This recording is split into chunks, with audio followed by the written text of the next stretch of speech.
सक्षम, सर्वदा शक्तिशाली। आज विश्व पटल पर महाशक्ति के रूप में उभरते भारत को एक सशक्त राष्ट्र बनाने की पहली शर्त है आत्मनिर्भरता। माननीय प्रधानमंत्री श्री नरेंद्र मोदी ने रक्षा तथा अन्य क्षेत्रों में आत्मनिर्भर भारत का आह्वान किया। विश्व की आज की स्थिति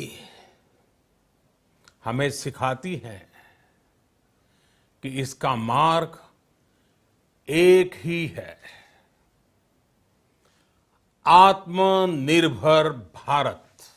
अतीत में आयुध फैक्ट्रियों का 2 शताब्दियों से भी लंबा इतिहास रहा है।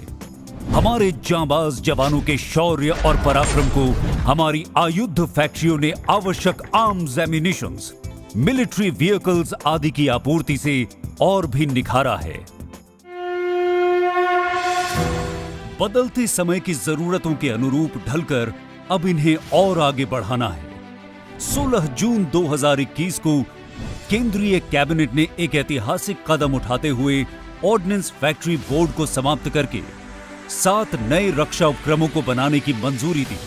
देश के विभिन्न हिस्सों में स्थित इन 7 रक्षा उपक्रमों के अंतर्गत आने वाली 41 फैक्ट्रियों में व्यापक सुधार कर इन्हें अधिक उत्पादक और प्रतियोगी बनाकर नई चुनौतियों के लिए तैयार करने का लक्ष्य रखा गया है। यह सुनिश्चित किया गया है कि ऑर्डिनेंस फैक्ट्रियों को कॉर्पोरेट्स में बदलने की प्रक्रिया में इससे जुड़े स्टेक होल्डर्स और कर्मचारियों के हित पूरी तरह सुरक्षित रहें। माननीय रक्षा मंत्री श्री राजनाथ सिंह की अध्यक्षता वाला एक अधिकार प्राप्त मंत्री समूह इस कार्य की पूरी प्रक्रिया पर पैनी नजर रखेगा। दूरदर्शी निर्णय इतिहास बदलते हैं और बेहतर भविष्य का निर्माण करते हैं।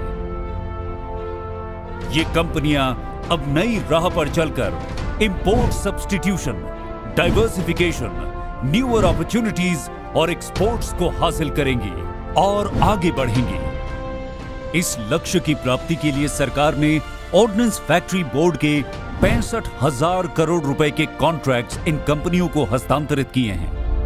आजादी के अमृत महोत्सव के अवसर पर ऑर्डिनेंस फैक्ट्रियों को दी गई आजादी देश के रक्षा उत्पादन के इतिहास का सबसे महत्वपूर्ण और प्रगतिशील निर्णय है।